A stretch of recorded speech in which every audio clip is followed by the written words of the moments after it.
And did you hear what she said? Love everybody. Right now. Right now, right now. So, it is the week of Valentine's. And I heard this story about these two friends, and the one guy asked his friend Tony if he had bought anything for his wife for Valentine's Day. And, Tony was kind of a chauvinist, and he said, well, of course I did. I bought her a belt and a bag. And his friend Jim said, well, that was really nice. I hope that she appreciated it. And Tony said with a smile, well, so do I. Hopefully the vacuum cleaner will work better now.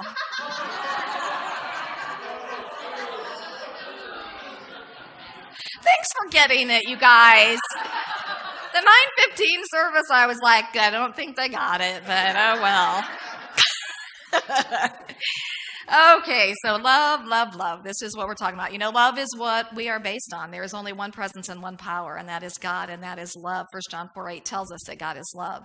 And so that one presence and one power is love. That's what we're about. Love is the answer, and love always wins. Even when we can't see that it is happening, that's where we step into our knowingness and our faith, that in the invisible realm, things are happening in mighty and powerful ways that are bringing forth the greater expression of this love. But who's it have to come through?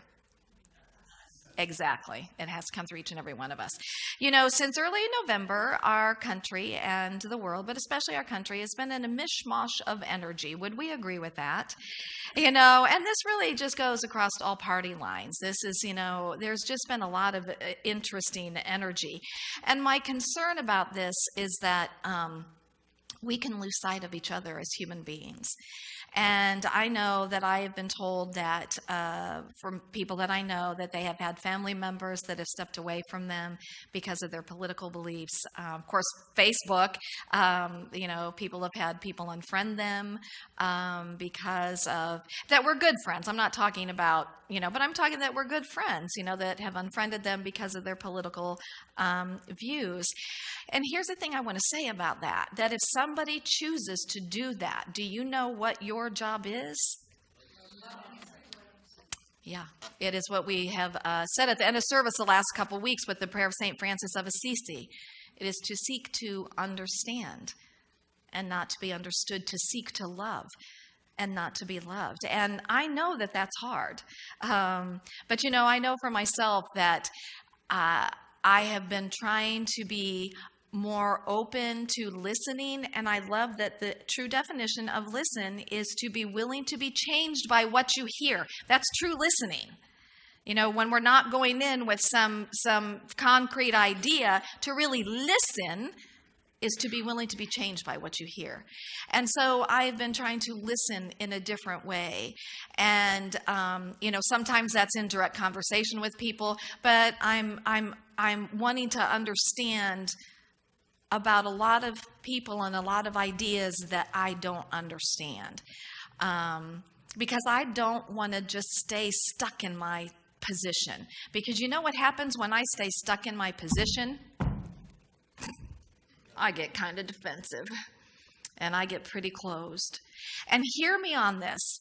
None of this is about being a doormat. None of this is about not standing for what our values are and what we know is right and true and good in this world. But you guys, relationship is everything in life. It just is. And we have an opportunity to, and I said this many times, we are being called to a higher place, and we are, and we have everything that we need. As we're being called to that higher place, we are poised and we are ready to really step into who we have come here to be. And I know that we have what we need in that. So we talked last week about our 5 guiding principles, which they are.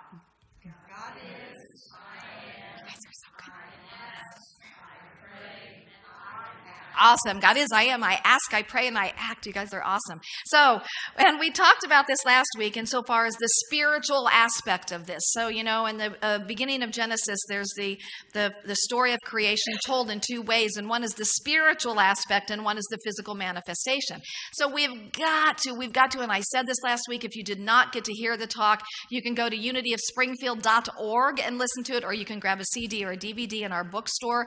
But we have got to do our work from from a spiritual perspective, because if we do not deeply root ourselves in the greater truth, as we are standing in these winds of change, we're going to be uprooted.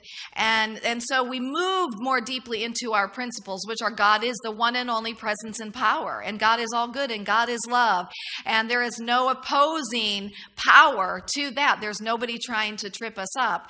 That is a presence and a power that is in opposition to God. God is the creator. Now, I am not all that God is, but guess what? All that I am is God. And so one of the things that this reminds us about is that first of all, God is creator. I am creator. I am co-creator of my experiences in life, but also that I have an impact on the whole. And that I am here to be the expression of God, of love, of oneness, of goodness, of truth, of kindness, compassion, of hope, of peace, of all what we would call the qualities of God. I am here to that expression. And that we move into our third principle, which is I ask, and that we ask in this co-creative this co-creative way through our consciousness, through what it is that we're focused on, through what it is that we're looking at, through what it is that we're talking about, through what it is, how we're showing up in our world. Now, yesterday, there was a group of us that met for Soulful Saturday, and this is from 10 to 2, one Saturday a month. And I just want to tell you, anybody is invited to attend any of our groups here. They're all open. But in our group yesterday, we watched a video by Greg Braden called The Science of Miracles, and fabulous testimony to the power that we all have, to how each one of us matters and what it is that we're bringing forth. And one of the things that I really enjoyed about what Greg shared with us yesterday, like he was in there with us yesterday, what he shared with us yesterday was he talked about emotion, feeling, and thought. And in this third principle, that's what we're working with. And I really loved how he defined it. So he said that an emotion and feeling are not the same thing. An emotion is fear or anger, happiness, joy. That's an emotion. And our thought, let me find exactly how he said this here. Sorry, your thought is what directs your emotion into a feeling. And so if I have a thought about something going on and the emotion of fear comes up, it's just an emotion at that point. But if I let my thought move into that emotion of fear, guess what I get? A feeling. I get a feeling of fear. And however, the great news is, and I don't know if you guys knew this or not, it's amazing, but you get to choose what thoughts you have. Did you know that? I wasn't sure. I wanted to make sure we all knew that. We get to choose. We're actually created to be the captain of the ship. Isn't that interesting? And so we get to choose. And so the thought of fear comes up, and the thought comes up about something happening. The emotion of fear comes up, and then we distract it, and we think another thought that brings up a different emotion, and we create a different feeling. And we're going to talk more about that next week. We're going to talk about appreciation and gratitude. I love watching my daughter with my grandkids, and when they're kind of, off the beaten path, her, instead of like this big reprimand, her thing is to distract. You distract. And so you just put them in a different focus, put them in a different direction, and they're focused differently, and they have a whole different experience. And so that's what we're going to talk about next week. But getting back to I ask, the reason that I share this is because the feeling is the creative power. That's the creative power, is the feeling. And so we want to rev up the feeling. And, I was sharing earlier that, it's kind of like a car. Like I have this, old Volkswagen that in my garage. And, if I go out to start it, it may be like boom, boom, boom, boom, and you push on the gas, boom, boom, boom, boom, boom, boom, boom.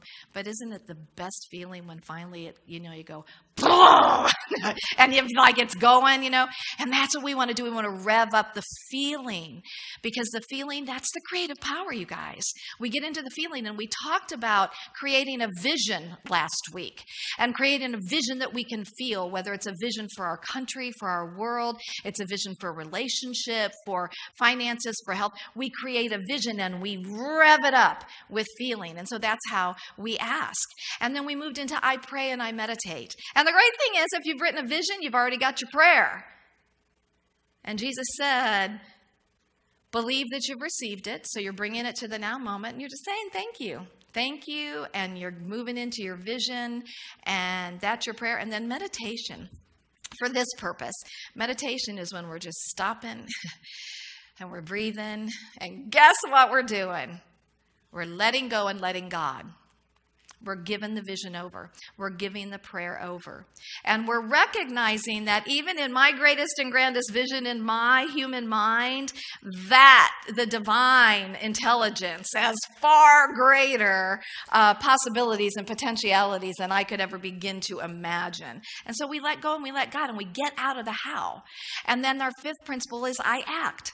And of course, last week was all about getting back into, you got to go back to God is, I am, I ask, I pray, I act. God is, I am, I ask, I pray, act. Get those roots, really deep in there. But today, what I want to focus on is I act from a physical perspective. Because you guys, the only thing that we can do and be when we're really diving deeper into these principles is the only thing we can do and be is love. That's who we are. And so I want to share with you, and I've shared this many times before, I'll share this many times in my lifetime, and that is my favorite definition of love by Charles Fillmore, co-founder. Love is the pure essence of being that binds together the whole human family.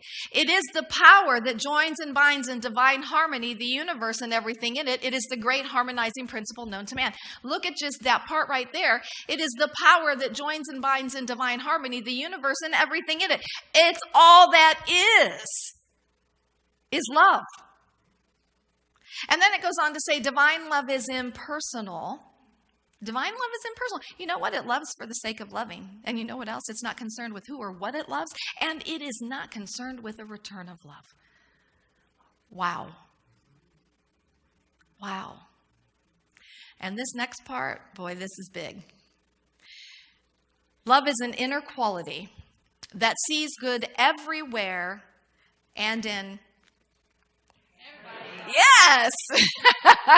It insists that all is good, and by refusing to see anything but good, it causes that quality finally to appear uppermost in itself and in all things. Now, in between services, I had somebody come to me and say, I hear you. I'm really struggling with that part of it. And I said, well, you know what? So do I. And that's why we come together and we remind each other. That's why we come together and we remember these things. Because this is powerful, you guys. Love is an inner quality. And it insists that all is good. And by refusing to see anything but the good, it causes that quality to appear uppermost in itself and in all things. And I know right now that seems like a big impossibility for a lot of us when it comes to certain people in our experience. But that doesn't mean that call isn't there for us. And you know what? That's why we go back to the 5 principles. That's why we go back. Okay, God is the one and only presence and power. I am that. That means we are all that. And I did, remind this person, I know it's hard, but that core of God, that core of goodness, that core of love is in everybody. No exceptions. Everybody. Again, I'm going to say this does not mean that we become doormats. This does not mean that we do not stand for what is important in our alignment with our values. But it does mean that, how am I even thinking about certain people in my experience? What am I calling forth? What am I focusing on? High call, isn't it? So I'm going to just give us an idea today of some things that we could do that don't seem like such a ginormous leap for us. However, I'm also going to call us a little bit further because, we're pretty good about taking these little steps along our journey, feeling so good, like I'm making these spiritual progress. Yeah. But sometimes, you guys, it's important for us to start taking some of these big steps. And sometimes it's even important for us to leap into something, because that's where the big changes ultimately, I'm not even going to say that. Big changes come in all the small steps too. So I'm not even going to say that, but when I'm going to share it with you. So did you know that today starts a Random Act of Kindness Week? It does. Random Act of Kindness Week. Margaret Mead said, "Never doubt that a small group of committed people can change the world. In fact, it is the only thing that ever has." Woohoo! We are a mighty small group. I mean, not a mighty small group, sorry. We may be small, but we're mighty. That's what it is, yes. Dang. Okay, anonymous. Whenever someone does something nice for someone else, the entire world becomes a better place for all of us, and that's true.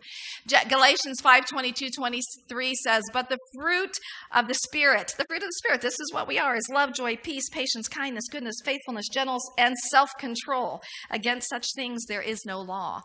Colossians 3:12, "Therefore, as God's chosen people, holy and dearly loved, clothe yourselves with tender-hearted mercy, compassion, kindness, humility, gentleness, and patience."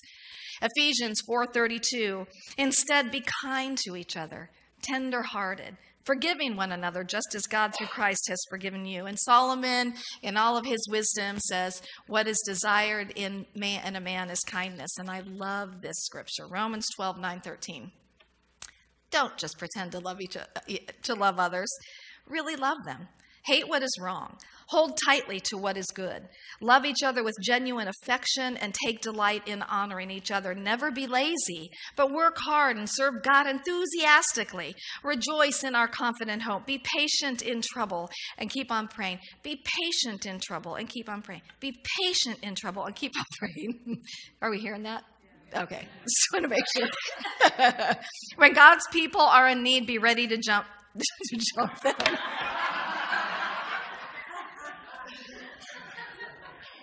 And help them. To jump in and help them is what I was going to say. Always be eager to practice hospitality. Okay, so the smaller steps that we can take, and we've talked about random acts of kindness in the past, but random, and these, again, small but mighty steps, but, is to just give someone a smile, a pat on their back, just a touch or a hug. A lot of people just really don't have anybody to even physically touch them. Say you look wonderful and mean it. Say good morning, even if someone looks gruff. Take grandma or gramps to lunch. Send a thinking of you card. Say something nice to someone. Give a gift of time. Visit a nursing home. Go read to somebody in the hospital. Let someone ahead of you in line.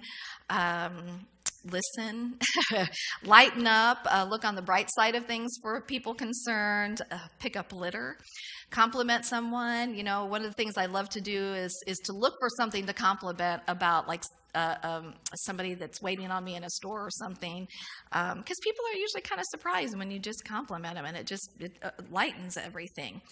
Let someone in the parking space that you were going to take, and don't get mad or do any hand things with him.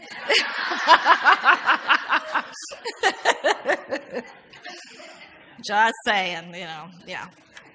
Okay, so kindness, my friends, kindness is an expression of love, and it takes being present and connected. And I think that's one of the challenges that we have in our life is we're so busy and we're so in our heads. And so wherever we are, whether we're in our cars or we're in some place, and we may be surrounded by all kinds of opportunities to do something kind, but we're in our heads and we're thinking about something in the past or we're thinking about something in the future. And so one of the things is to be present. Be present in the moment. We miss so much, and we miss so much joy because we're not being present in the moment. All of us years ago heard about the person at Starbucks who bought, coffee, and that's something that has been continued on. But as I said before, why does this stuff have to be newsworthy? I mean, this is newsworthy stuff. that, hey, guess what? Human beings are being kind to each other. Whoa, are you kidding me? Let's talk about this. And yet today I think it is important to talk about it. I think it is important to put our focus more on this stuff than it is to put our focus on all of the craziness that happens around us. Not saying not to stay informed. I'm saying there's a huge difference though. So I want to share with you a couple of stories about kindness in action. This one I shared a number of years ago. Sandra Harville was a member here, and she made her transition. I think it was in 2012. But her daughter was telling me that she loved to do random acts of kindness. And so one of the things that they did every year was that she asked her whole family to, instead of like giving her a gift, go do a random act of kindness. And when they would come together, it was either on Christmas Eve or Christmas Day, they would share what their random act of kindness was. I think what a great idea that is. And so this one year she was saying that they went to IHOP, Sandra went to IHOP, and she immediately started a conversation with the waitress, and she found out very quickly that the waitress was a single mother who had 2 young children, and she had to work on Christmas Eve. And she was just, sharing that she just wanted to get her kids something nice to have on Christmas Eve to, have throughout the day while she was working. And so when Sandra left, she left her a $100 tip. And the thing is, you guys, there's a lot of us that could do something like that. And moving beyond even just a 20% tip, we kind of get so stuck in that. And knowing that you're just bringing joy to somebody's day by giving them, something a little bit extra. And when we bring joy, what happens to everything else? It expands, right? Right, because joy is an expansive energy. This is from goodnewsnetwork.org. Mir Kay, who is on the left, is a motivational speaker and a YouTube actor, and he makes videos about positively engaging strangers. And so what he did for this video was he brought together a group of homeless men to be able to watch the Super Bowl. And he brought them together to the 235th Roof Top and Bar restaurant. They had Patriots jerseys, drinks, a buffet of classically delicious Super Bowl snacks, and prime seats for watching the game. And here's what Mir says. There's no race on the finish line. We're all on the same team, and for any team to succeed, they need to have each other's back, to work together and move forward as one. It's not always about money. A kind word, a hot drink, a conversation goes a long way, but we must do what we can to make this world a brighter place, a more happier and positive world, and that begins with you. And then we have Corey Fox. Corey Fox, I'm not sure which one he is, but Corey has a bar, Valor Live Music Club in Provo, Utah, and he has had a hand in the flourishing of many popular indie bands, helping them to get their start through his club. And Corey had been dealing with kidney disease for many, many years, and it came to the point that he needed a kidney. And so he put this out on Facebook, and so one of his friends, who became a friend through this, and who was the lead singer for one of the bands that he helped, returned his kindness, and he donated his kidney to him. And so you never know how your kindness is going to come back. And then the last story I want to tell you is about this man that he went to get his hair cut, and when he came out, he saw that there was a wallet on the ground, and he picked the wallet up, and all he could think was, this person is probably frantic not having their wallet. So he looked in it, got the address, and he drove out, and it was a really secluded area, and so you couldn't, the house numbers weren't prevalent. And so many of us would stop there, like, I'll just put it in the mail or something. But no, because he had this compassion, this something pulling him, he went home and he Googled the address. He found the direction to the house. He got to the house, and what he saw when he got there was that there was a car that was backed up into some other things, and it was running, and there was an elderly man in the car, and he was in the midst of a stroke. And he called 911 and got the guy to the hospital, and the paramedics told him later that the man lived alone and that nobody would have been there, probably in days, and this man probably would have died. But instead what happened was, because there was this something compelling him, pulling him to do this, he saved the man's life. And so obviously, the idea here is that we get out of ourselves and we get out into the world, and we get out there in a big way. We get out there, even beyond just those little simple ways that we have done, and we open up our hearts and our minds and we say, God, here I am. How can I serve? Who needs my love today? Who needs something from me today that I can give? Now, I'm very grateful that Amy Burnett and Lisa Landrigan put together some wonderful random act of kindness cards for us to give out.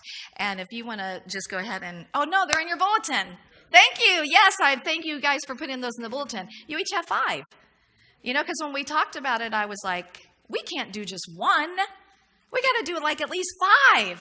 And then, whatever you want to do, just pass the card out and, and let people know that, to pass it on. And this was an intentional thing, because I think it matters when people know that it was an intentional thing. So your homework for this week, you guys, is just go out there and to just be, as Karen Drucker says, the big, bright, brilliant beams of radiant light and love that you are, because this is what is changing the world.